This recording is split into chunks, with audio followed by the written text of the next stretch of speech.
All right. Good evening. Thank you for coming out here on your Saturday evening to be with us here at Savoy. My name is Bruce Patton. I am the curator here at Savoy, and would like to say we got a really great program. You know, we got to meet Nick and the kids there at the Great Race, and so we were excited to be able to bring him here to do this program.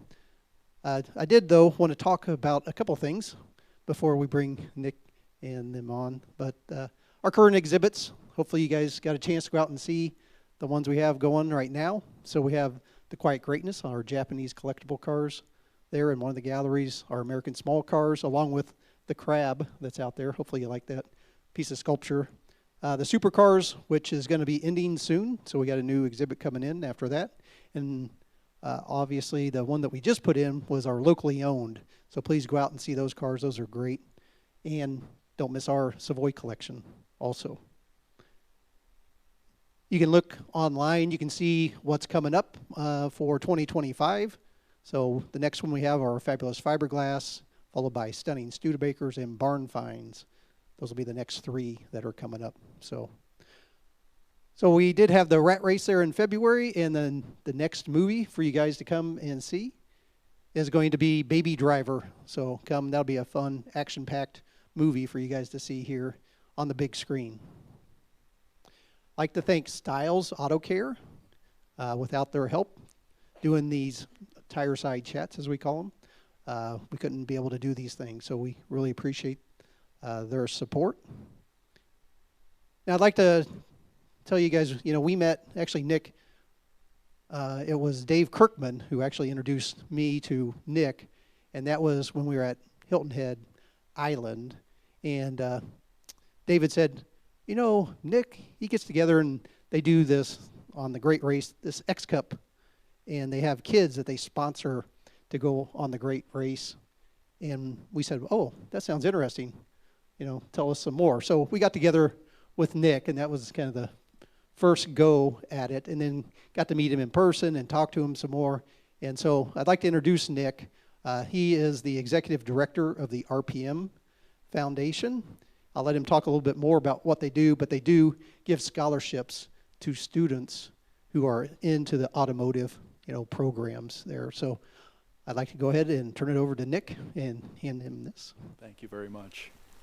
And thank you, Tom, so much for hosting us here. This is my first time at the Savoy, and I'm so impressed by the museum, by the staff that runs it, by the facilities. It's just an incredible place, and we're so grateful for the partnership that enabled us to drive the 59 Plymouth Savoy during the Great Race. Before I talk about the Great Race, I want to introduce Olivia Gadjo, who was one of our drivers the last 2 years and navigator 3 years ago, and Noah Jackson, who has been one of our navigators over the last 2 years. Olivia went through her motorsports training in college. She was at Alfred State College and is interested in aviation. Just bought, what's the car that you just bought? It's a 1964 Ford Fairlane 500. Okay, and you're going to get to see a picture later on of Olivia wrenching on that car. And then Noah has a great interest in racing. He's come up through the kart racing circuit and is just about to move into full-size Mustang racing. Yeah, this year we're looking to venture into IMSA racing and the new Mustang Cup series and the Mustang Challenge series. And but yeah, my love for cars has gone back since way back when, so I'm super happy to be part of this. So I'm going to ask both Olivia and Noah to tell you a little bit about their roles during the race once we get into the meat of it, but I do want to talk a little bit about what the RPM Foundation does, why we're around, and how we accomplish what we're trying to do. I'm going to bump through here. Here we go. So RPM stands for Restoration, Preservation, and Mentorship. We were established about 20 years ago to combat the skilled trade shortage that we're seeing that's rampant throughout all of the vehicle restoration and preservation shops. It's a very specific mixture of technical talent and artistic talent that goes into vehicle restoration and preservation. And I'm sure, car enthusiasts who come to a museum like this and see the beautiful works of art that are out here in the museum can relate to the fact that, you know, we're not seeing enough young people get into this career path. So what the RPM Foundation does is we try to educate and encourage the next generation in choosing this as a career path. So a lot of that is about how do we reach out to young people, how do we educate them about the career possibilities.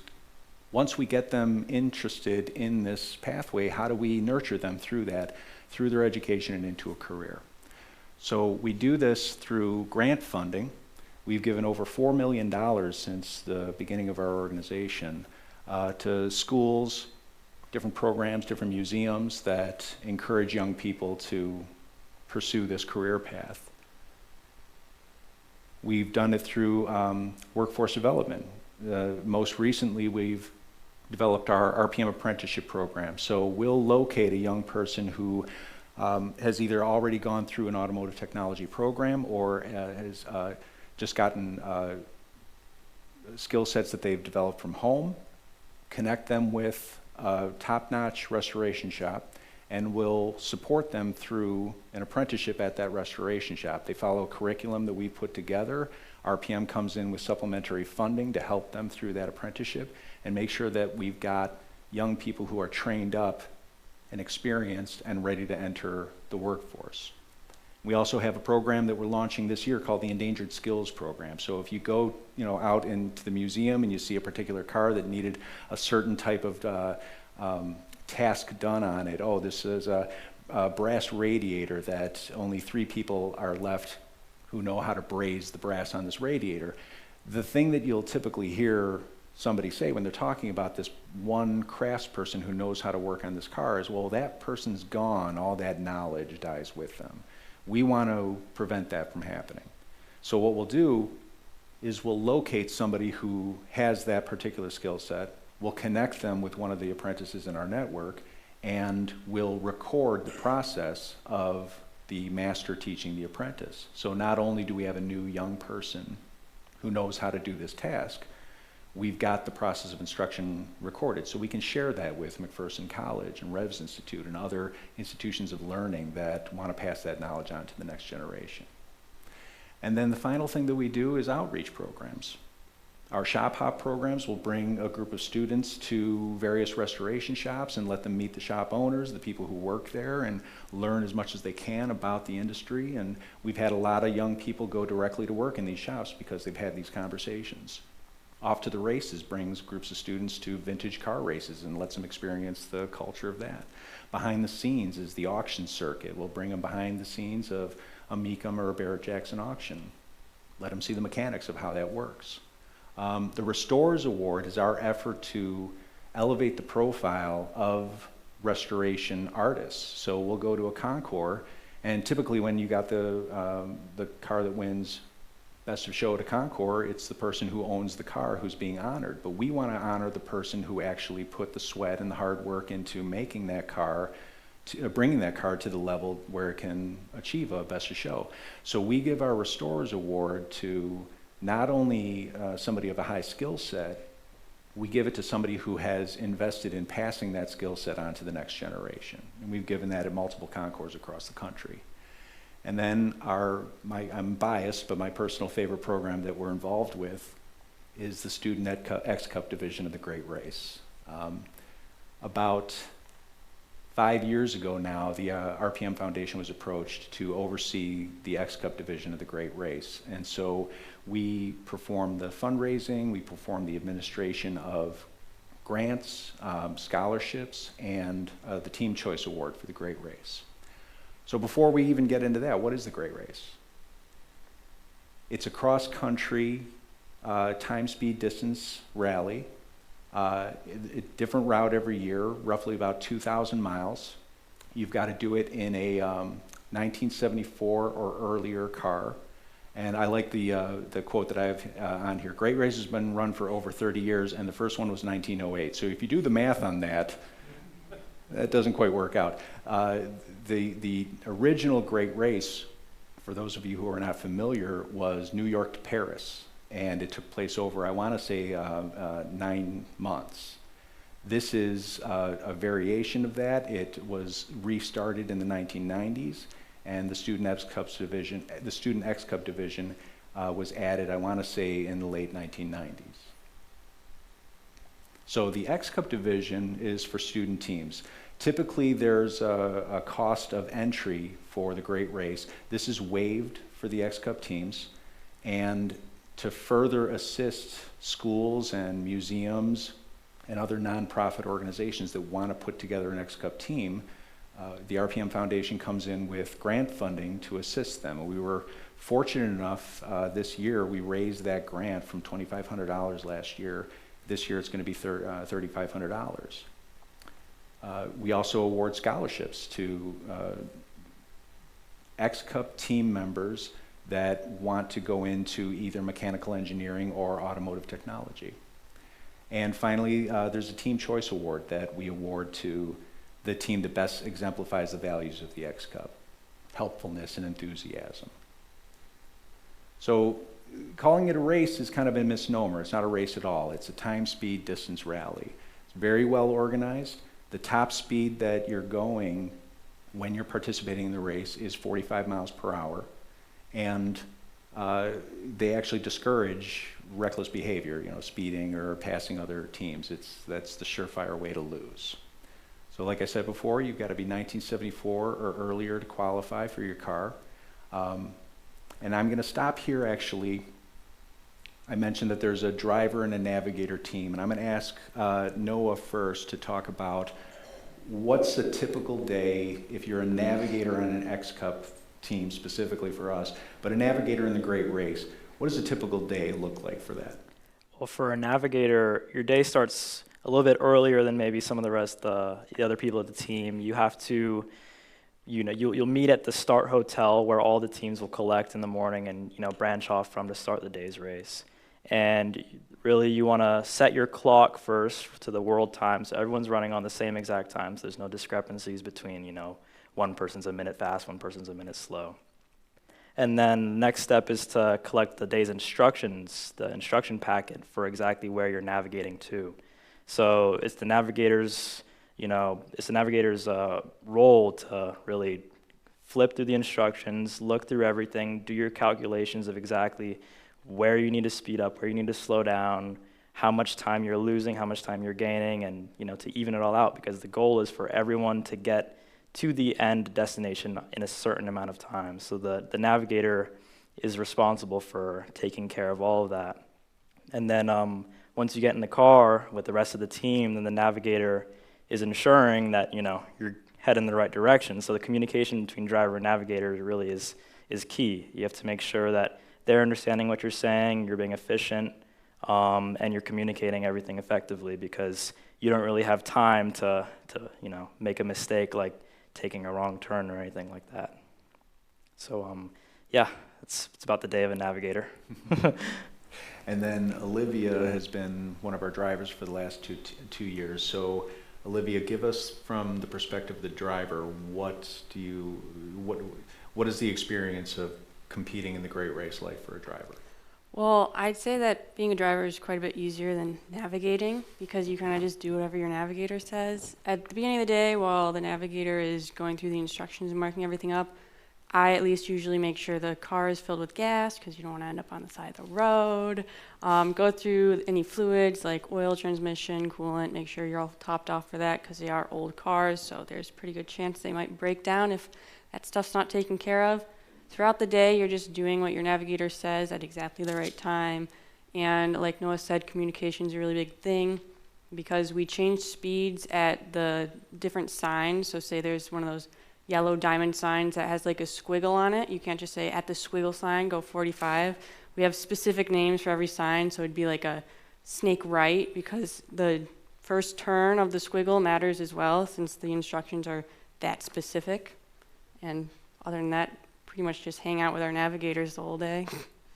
And the speed that you travel at is very important. You want to talk about the speedometer setup in the car? Yes, the speedometer, we are not supposed to use the stock speedo in the car. We get what's called a TimeWise, which is our Great Race specific speedometer that actually, we have the speedo and the right in front of us on the steering wheel, and then it actually is wired into, We have magnets on our wheels, 2 magnets, and then a sensor right there so that it's way more accurate than the car's speedometer because we put everything in ourselves and it's just that much more specific. And it's really like, it's like a work of art, actually. It's a timepiece. And, when you're driving the car, you can see it doesn't just kind of float from speed to speed. It clicks. So you know that you're going exactly the amount of speed that you need to be, which is crucial because if you're hitting these checkpoints, you need to be hitting them at the exact second that you're supposed to be hitting them. And if you get the checkpoint at the exact second, what's the result? You get an ace, which is highly coveted. Yes. It's down to the millisecond, really, time-wise. Yeah. So for the RPM Foundation, this partnership with the Savoy this past year was absolutely just wonderful because we don't have a rally car of our own. So typically we'll partner with another organization. The first year that we did the race with Olivia, we had an all-girl team driving a 1966 Mustang from LeMay America's Car Museum. The year after that, we were driving a 1965 Corvair that a private donor allowed us to use. But after Tom and I started talking, we were offered the use of the 1959 Plymouth Savoy. And this is what the Savoy looked like when it first showed up. It had no idea what we had in store for it, the poor thing. Here's a picture of our team getting it all stickered up. You're assigned a race number that needs to be shielded on the door. These are all the different sponsors that support the race itself. But we also had our own sponsors, and those are the decals that you see in some different areas of the car.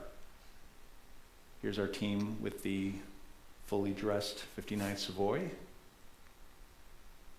And here's a young woman who is actually with one of the other X Cup teams. And this is one of my favorite things about the race is that it's so welcoming of people from all different walks of life, all different ages. The atmosphere on the race is really a positive one.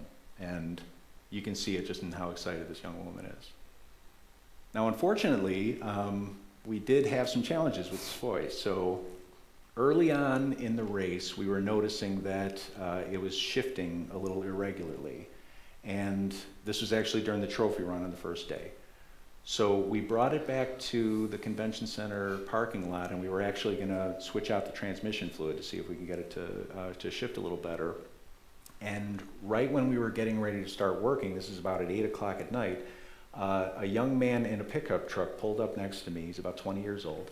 And he says, "Are you having trouble?" I said, "Yeah, we're probably going to switch out the transmission fluid here in the parking lot." He says, "Well, I work at a shop that's not too far away. Do you want to come in and bring the car to the shop?" Now, I'm responsible for, a couple of teenagers and, a couple of young people on this rally. So this probably wasn't my greatest decision, but I said, "Sure." So we got in the Savoy and we followed him, and we got to the shop, and luckily we didn't end up in a container ship or anything. But this was the shop that we brought the car to, and we got it up on the lift, and we were able to change out the transmission fluid and do what we can to get it going. But these are the moments that I actually really cherish about the Great Race, because the race, what I have told the team over and over again is that the race isn't about, the moments that you remember are not the ones where everything went perfectly throughout the day.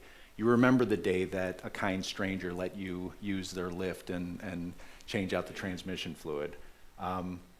Olivia, do you want to talk about the carburetor on the Mustang the first year? Our first year in the 66 Mustang, we were having some fueling issues pretty much the whole time. And eventually we actually ended up breaking down on the side of the road, which not the best, but I think of it as a learning experience. So we had to end up getting towed back that night, and we replaced the carburetor in the parking lot, which was actually my first time redoing a carburetor, so I loved that. And then we also replaced the fuel pump and put an electric fuel pump in, which I didn't know you could go from mechanical to electrical at the time, so I was like, okay. And after that, it was all prime. And when we were doing this, we're doing this outside in a parking lot of the hotel, just under the lights of the parking lot, because now it's dark out. And I don't know if you remember the moment, but we took the carburetor off, we disassembled it, we put it in the solvent, and then we went inside to get a bite to eat while the solvent's doing its job. About an hour later, now it's 10 o'clock at night, we go out and we're gonna now reassemble the carburetor. So everybody's pumped up, we're gonna do this. We lean into the carburetor to work on it, and boom, all the lights for the parking lot go off, and we are plunged into absolute darkness. So it's cell phone lights and, We had a headlamp. headlamps, and we reassembled the carburetor that way, put it all together.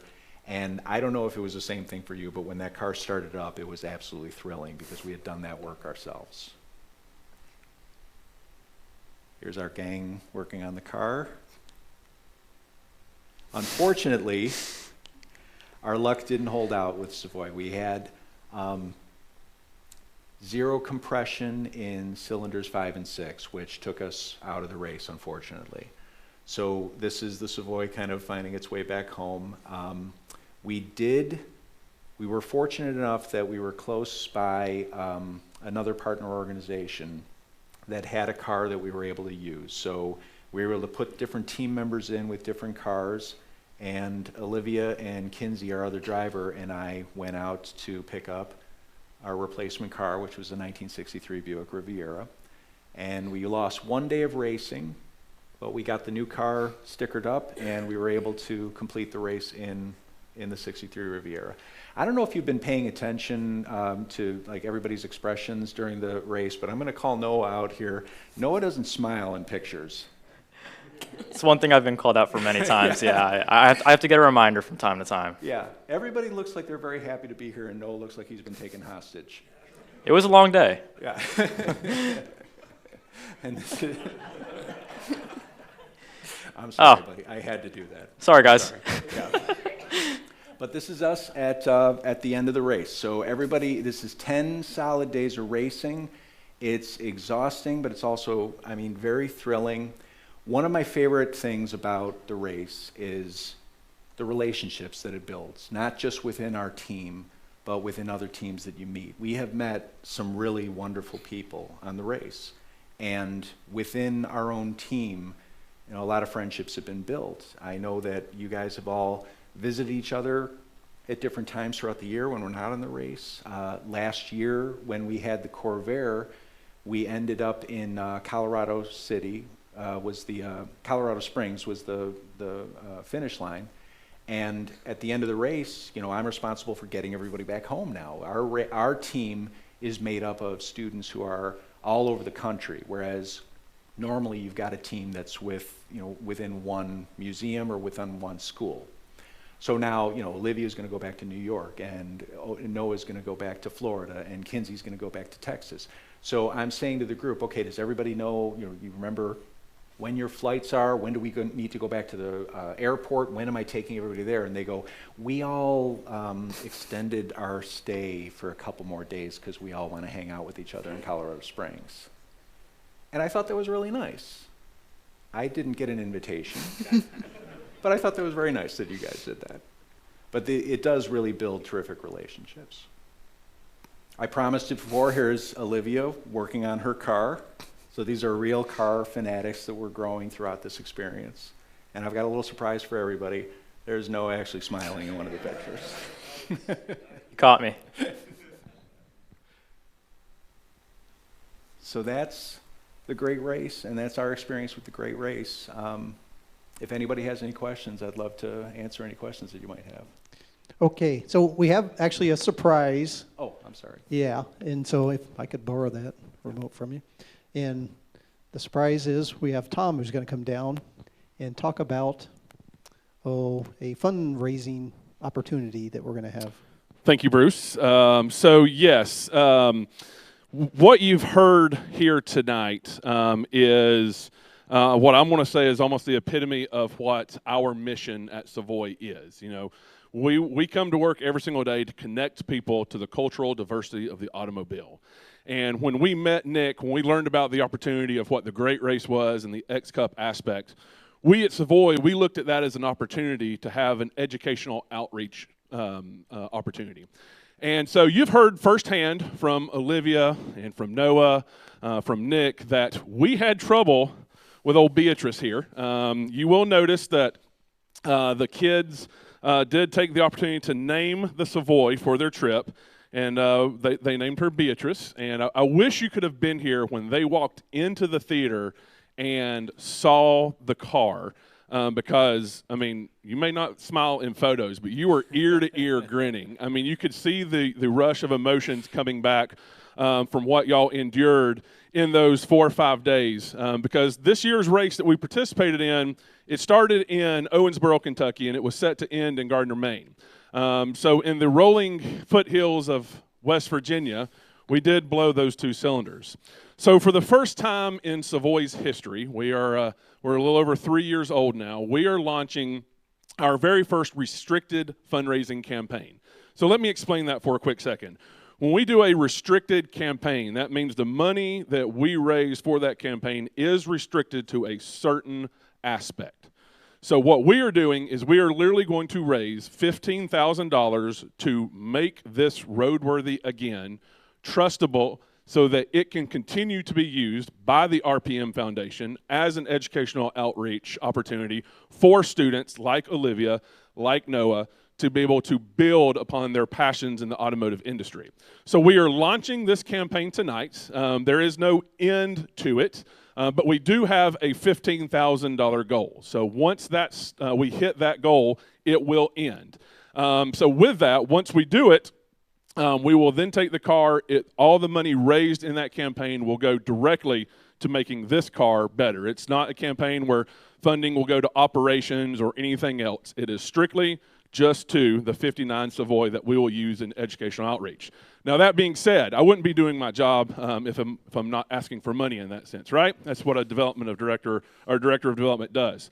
So in that, there is a QR code. You can scan the QR code in order to do that. You can see any of us afterwards. The front desk, the folks at the front desk can help with that as well. But this is going to be a campaign that we are launching tonight, and then it will go on for a little while so that we can hopefully meet that goal and continue our outreach with the RPM Foundation and allowing students and youth like you guys in order to pursue those automotive passions. So that's what we're announcing, and we're looking forward to it. So thank you all for being a part. And if I could add to that, first of all, thank you so much to the Savoy for making the car available to X-Cup and potential X-Cup teams. The whole point of the X-Cup student division, and we actually have Houston Gibson here from the Great Race, who is every month on an X-Cup planning call with us to help promote the X-Cup and make it easier for teams to participate. It's about breaking down barriers to participating in a really tremendous automotive culture event. The young people who participate in this are transformed by it. I've had students run the Great Race who then get accepted into colleges that they normally wouldn't have gotten accepted into. It teaches discipline, it teaches teamwork. It's a tremendous opportunity for young people. It's such a great exposure to the best type of car culture. So the Savoy being offered by the Savoy Museum in this capacity means that if there is a school out there that has above and beyond instructors that want to send their kids on this, kids that are engaged and want to participate on this, but if they don't have a car, they can't participate in the race. So the car being available to the X-Cup is such a great benefit to a potential school out there that wants to participate in this. And I want to thank the Savoy again for making this available to us. Okay, and before we get to the questions, I would like to mention that we will put the car along with a QR code and some information into Gallery D, so in the Savoy collection vehicles, and that'll be there starting next week. So you guys can come by or tell all your friends to come by and see that, and they can use the QR code later. So now we're going to open it up for questions. And if you would, please wait for us to get to you with the microphone so we can get it, because we are recording this. And I think we have our first question up there. Can you tell me how many total teams are participating in the race? And if everybody's trying to get to a checkpoint at a particular time, is it staggered when everybody leaves? Thank you for asking that question. There's roughly 150 teams participate in the race. When they start, they're staggered by 1 minute intervals. So if your start time, if your number for the day is, you are 108, then the official start time is 8 o'clock in the morning. You add 108 minutes to that, and that's when you're actually going to be launching. So another reason that I say that this is an extremely safe event, it's not like all these cars are taking off from the starting line at the same time and piling into each other. They're spaced out safely and able to operate the race on their own and not be banging into any of the other cars on the rally. I got a question. Yeah. So was there AC in most of those cars that you guys were in? And how hot was it really in the summertime when you were driving? I don't think we've ever had the luxury of AC. I don't, if memory recalls, I don't think we've ever had the luxury of AC. But luckily last year we were kind of in some, we started in a pretty hot environment, but we rode it out, and Beatrice held on long enough to get to a little bit of a cooler area. And we just rolled windows down, just all enjoying it, trying to keep the papers together from flying out the window. But that's probably my toughest job. But no, AC is something that we've learned to cope without. Few and far between of cars that have it on the race. And last year, when we were in, where were we? Wichita, Kansas, where it was 105 degrees. 2 years ago. 2 races ago. Yeah. In the We Corvair. had like Corvair. spray bottles, little fans. And they came back. Yeah, so what determines the order? I mean, if you finish this in a certain position one day, what determines the order that you will leave the next day? It's random. It's a random order. So in the morning, part of the morning routine for the Navigator also is getting the start sheet, where you see where you'll line up. So that start sheet will have listed all the teams, 1 through 100. What was it? 100 something. You'll find where you are, and then, like Nick said, spaced out by 1 minute each. And so let's say the universal start time is 8 o'clock. So car number 1, team number 1 will start at 8 o'clock. They'll roll off at 8. So from then on, we're rolling, and then spaced out by 1 minute each.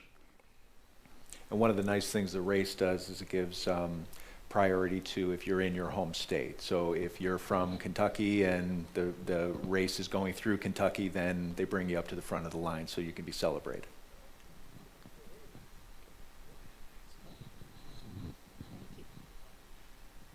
Is there any advantage or disadvantage to the order that you get to leave? No disadvantage or advantage. It's just random, and you just, as long as you follow your instructions exactly to where you are, everyone has a set time where they are supposed to reach the end. So as long as you reach the end at your set time, then you are doing a good job. I mean, I'd say there's an advantage to being towards the front, because then you get there when the food is fresh and you can go to sleep sooner. And there is, in terms of your scoring in the race itself, older cars are given a lower handicap. So the newer car that you're in, the higher the handicap is. So if you're going to participate in a 1905, you're going to be scored more leniently than the other cars. On an average basis, how many cars finish the race? Oh, good question. What would your guess be on that? Like percentage-wise? Maybe 80-90%. Yeah, I'd say 90%. I know it's usually around like 10 cars that I know of that drop out by the end. Sometimes it's the same people year after year.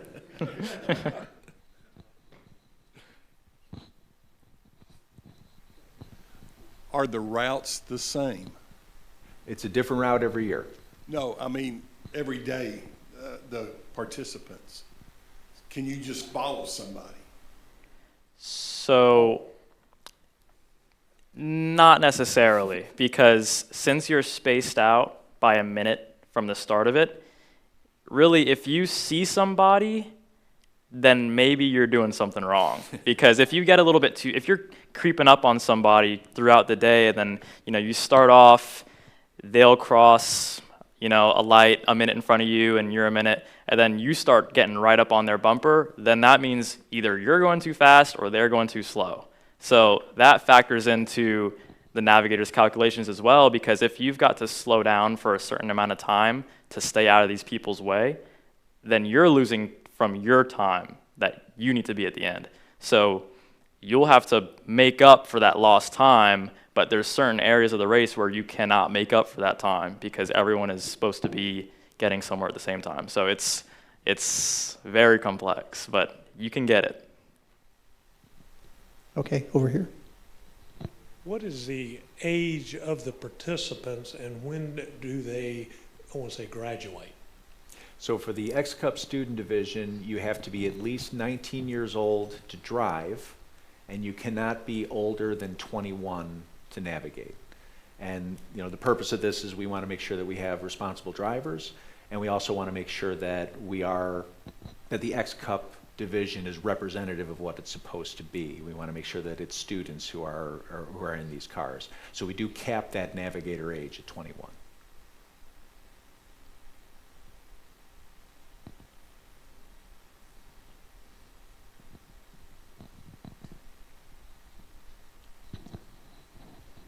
I've got several questions, but I'm going to try to make this simple.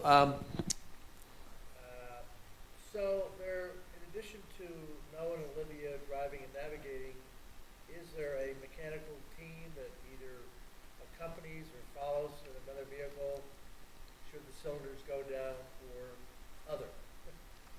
You do have a support car, but the support car does not follow the rally.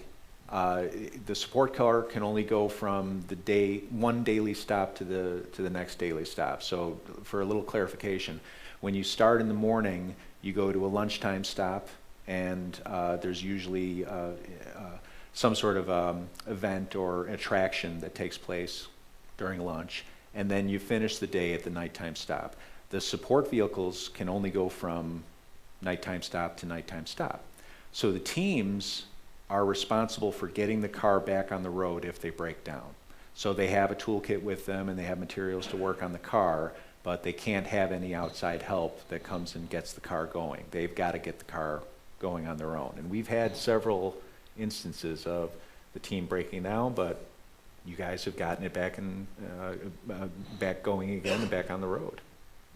So if Olivia says to Noah, I think this steering seems a little wobbly. It's a little, I don't know. It just seems a little odd. And then Noah says, okay, well, let's pull over. And then it's up to the two of them to sort of discover what's going on and make it happen or other. So then, assuming that you get the steering squared away or whatever the little sort of minor glitch is, then Noah, do you have to sort of at some point sort of pick up steam to kind of get back into the groove so that you get to the end point at your specific time? So it depends. If we have an issue like that where it happens during the route where you're not on a timed break, then really we'll try our best to stay on the road until we can get to a timed break where we can have, maybe we had a 30-minute break where we were meant to get food or something, or get to a certain location. But maybe we'll use that 30 minutes, maybe skip a meal and take a look at what's going on, try and figure it out so we don't have to make up that time. Because if you have to pull over and try and diagnose something like that in a game of milliseconds or seconds, it can be done, but it's very difficult to safely, make up the time that you've lost. There's also, if you really need to, because the day is separated into different legs, so typically 5 legs, where you're scored on and you can get the ace if you have perfect timing. You can throw out a leg that, let's say you had an issue on, and we've had to do that in the past, where you've had an issue and just had to throw out that leg and say, okay, this one's a lost cause, let's just get to the next leg on time so that we can, finish out the rest of the day. My last question, Nick, how old is the oldest car? The oldest car that participated in the race last year, I want to say, was in 1904? 1912. Oh, that was the Hudson? Haynes, okay. I have been wrong about everything. 1912. Okay, so I've got a question, and I'm going to put this towards Olivia and Noah specifically. Take a couple of minutes and just, looking at the car, walk us through some of your memories, some of the things that, that you enjoy, the stories from the two of you, or maybe even, Kinsey and Josie. I mean, what are the things? I mean, you walked in here when y'all saw those, first time you've seen it since last June, and clearly there was, rush of emotions and memories. Like, just walk us through some of those. Do you want to go first? I think the funniest memory, well, first I came in and I was like, last time I saw it was in a parking lot, and we thought I was never going to see it again, nice and dirty. So I come in, she's nice and shiny inside on a carpeted floor, so that was just kind of a whoa moment. The funniest thing for me is one of our other drivers, Kinsey, is really short. So in a big car like this, we have to get her a booster seat. So every time we switch from me, who I'm taller than the average woman, to Kinsey, who's smaller, I move the seat back. Kinsey has to move the seat all the way forward, put a pillow behind her. It's just, we got to get drivers that are the same height. Yeah, that's definitely a good memory. One of the first things that Olivia pointed out as soon as we walked in was like, oh yeah, these two left side hubcaps, where are they at? When we're on the route, trying to get places on time, these old cars sometimes, things get a little loose. But and we had, I remember one time I don't even remember what state we were in. We might have been in Ohio, I believe, during a stop, and it was pouring down rain, and we had come to a stop, and we were trying to figure something out, kind of how to get back on the route. And then this car has a pretty awesome push-button transmission selector, and I think one of us had pushed the neutral button a little too hard, and it popped right behind the dash. So we had to, on this timed break, we know we've got a certain amount of time. We're trying to find the route. We're lost. I had to get the screwdriver, pouring down rain. We handled it, and it fired right back up, and we nursed her back to life. But we've had some amazing, it was just beautiful rolling down some of those rolling hills and just enjoying the race in this car. Lots of good memories. Okay, I have a question for Noah and Olivia. So I guess, what are you guys looking to do in the future? I know you did the race and that, but what are you aspiring to do in the future? My career's kind of up in the air right now. I've thought about the military. I've thought about being an airline pilot, which I've taken lessons for that, and I'll probably most likely go that route. I'm currently going back to school for my bachelor's in the business side of motorsports. So I'd like to, as a retirement, open my own female-owned shop, because I have a lot of female friends that they go to a shop and they get ripped off and they don't tell me until after it happens. And I'm like, come on, man. I could have helped you out there. So I just want to help a lot of women out there that don't really know much about cars, and I don't want to lie to them in a shop like a lot of other people do.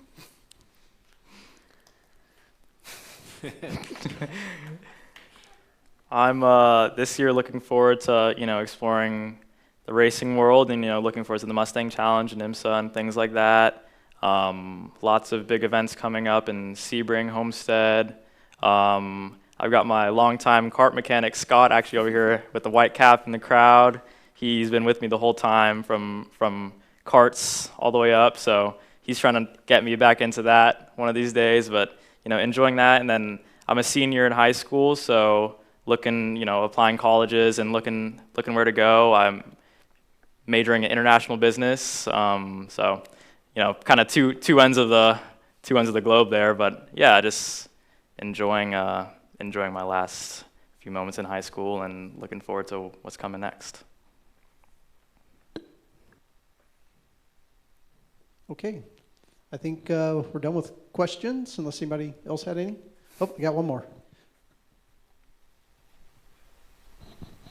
So Nick, where is RPM and where are you based? I'm personally based in Chicago.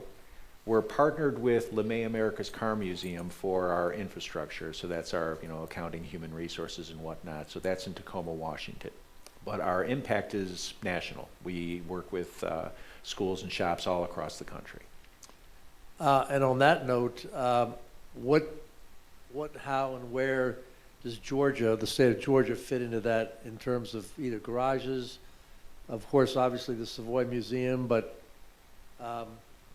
other sort of activities and locations, et cetera? Yeah, so thanks for asking that. We like I said, we recently launched our apprenticeship program. So ideally, what we would have is a collection of a network of shops in Georgia where we could place apprentices. We actually have been in the area this past week. I don't know if you're familiar with Fuller Moto. They're doing a radical hot rod build this week, where it's 1 week. They've collected builders from all across the country. Chip Foos is one of the builders. There's about 20 builders that are putting this car together throughout the week. We have a young woman who is apprenticing with one of our shops in Detroit, who came down, and she's been learning from these shop owners this entire week. So this is, I can't stress how incredible of an opportunity this has been for her, because she's learning from one shop with one group of mentors, and now she's gone to this completely different level where she's learning from some of the top builders in the nation. So she's learning to TIG weld, she's learning to shape, she's using the English wheel and all these different devices that are beyond me. I'm more of an engine guy, but this is this is an example of how we would work with shops here in Georgia. We want to place apprentices with those shops and give those apprentices an opportunity to learn from the absolute top people in the business. Okay, I'd like to thank everybody for being here. I'd also like to thank Nick and Olivia and Noah for coming in and doing this. Also, for you guys to remember that the next Tireside chat we have in April, we're actually going to have from the Great Race. Jeff is going to be here, and he's going to be talking about, the Great Race and how it's organized, and give you even more detail about the Great Race itself. So we're going to be excited to have Jeff here to talk about that. So again, thanks everybody. Thanks for coming out. Also, I'd like to mention that let us know what you think here. There's actually a QR code if you want to do a survey to let us know how we're doing here on the Tireside chats. So thank you everybody. Appreciate it. Thanks, everyone. Have a great evening.